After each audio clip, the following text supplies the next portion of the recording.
Hello，大家好，歡迎大家收睇 Pure Living。咁今次咧，我哋就受業主咁樣委託啦，就幫佢喺呢個劍橋以北一個小鎮 Northstowe 一間4房嘅獨立屋招租嘅。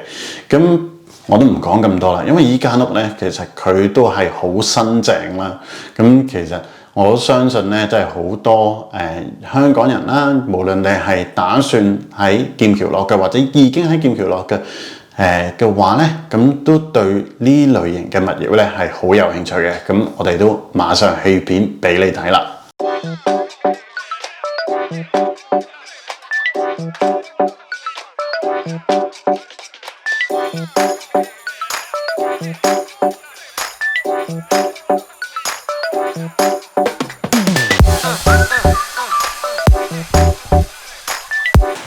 好啦，其實大家可以喺出邊咧見到咧環境咧係相當唔錯嘅。咁佢3層高啦，係有一個 carport 咁樣，車咧就可以直接咁樣泊喺屋嘅側邊噶啦。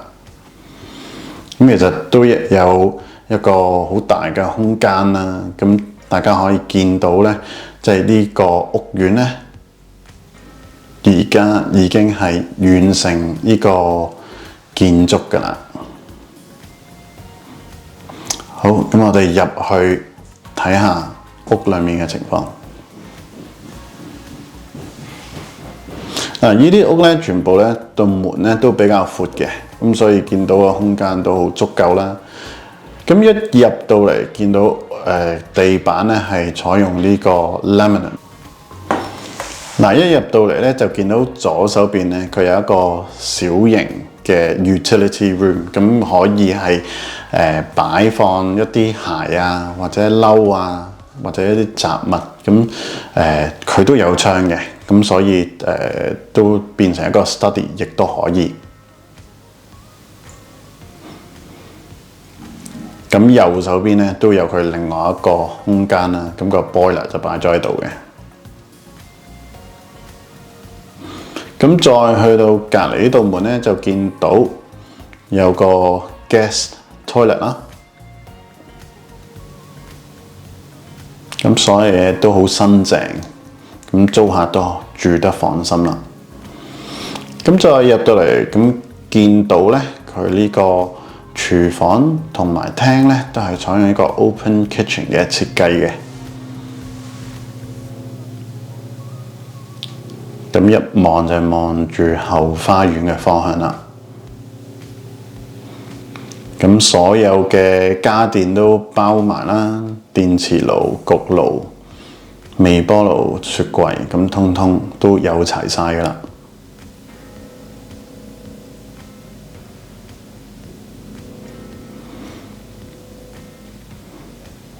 咁大家都可以見到咧，其實花園咧都唔算好大，所以咧如果你係唔中意做呢個 gardening 嘅咧，咁其實我諗簡單剷下草咧已經係足夠噶啦。咁大家喺片中咧係可能見到一啲泥頭車啊咁樣，因為拍片嗰陣時咧都仲未係完全完成呢個建築嘅，咁而家已經起好晒啦，咁所以就冇需要擔心，即係可能有一啲建築嘅車輛啊會產生一啲噪音。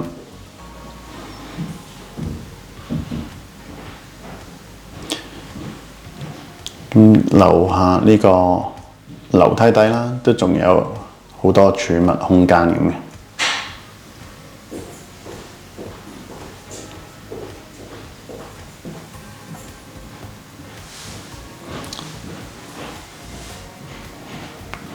咁雪櫃啊、freezer 啊，呢啲通通都包埋，同埋都係好新淨嘅。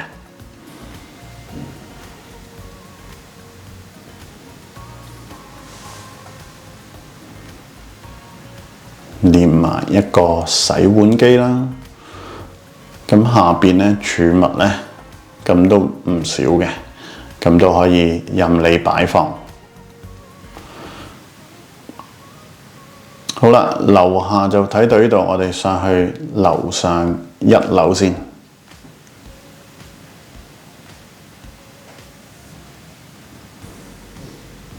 咁1樓咧就鋪咗地氈啦，咁始終地板會比較凍啲。咁可以見到咧，其實啲房咧全部都係好四正，係好容易去擺放，即係床啊、衣櫃啊、書台咁樣嘅。咁佢亦都有2個窗咧，係可以即係滲透好多自然光啊，咁令到成間房咧空間感會比實際更加大啦。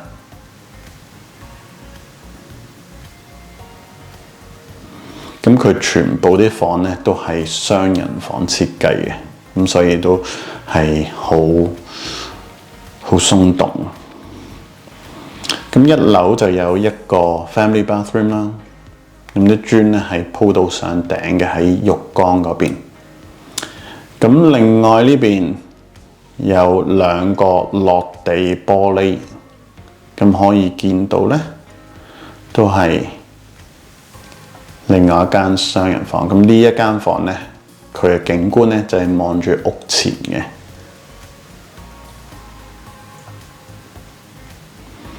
好啦，咁再上到去2樓參觀啦。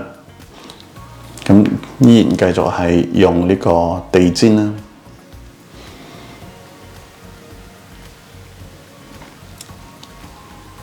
咁2樓景觀咧，因為高一層咧就會更加開揚嘅。咁佢依間咧就係主人房啦，咁佢係連埋一個套廁嘅。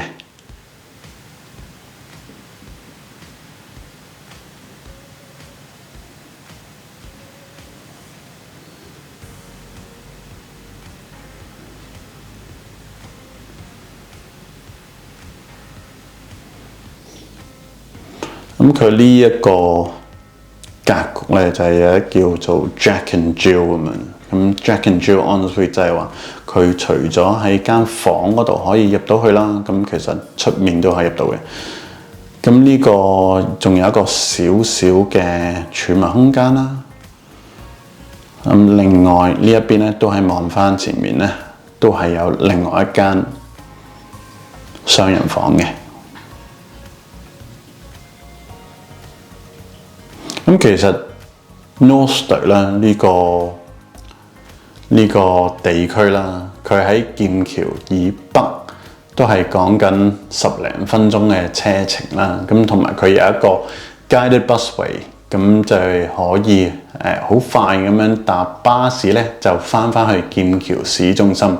咁亦都有講過啦，其實 Northstowe 都係一個具有潛力嘅地點啊，即係佢可能會政府會投放好多資源落去，變成咧一個新嘅 Milton Keynes 啊。咁所以如果大家熟悉即係 Milton Keynes 呢個地方，可以作一個參考，即係究竟 Northstowe 日後會唔會真係即係變成 Milton Keynes 咁樣啊？即係發展得好快咧，咁真係可以拭目以待咁樣，即係去留意下啦。咁如果大家對呢一個租盤咧係有興趣啦，歡迎可以透過下面嘅 WhatsApp link 咁樣聯絡我哋啦。如果有任何問題關於租賣唔單止係劍橋啦，任何英國嘅物業啦，都歡迎咁樣去WhatsApp 咁樣聯絡我哋啦。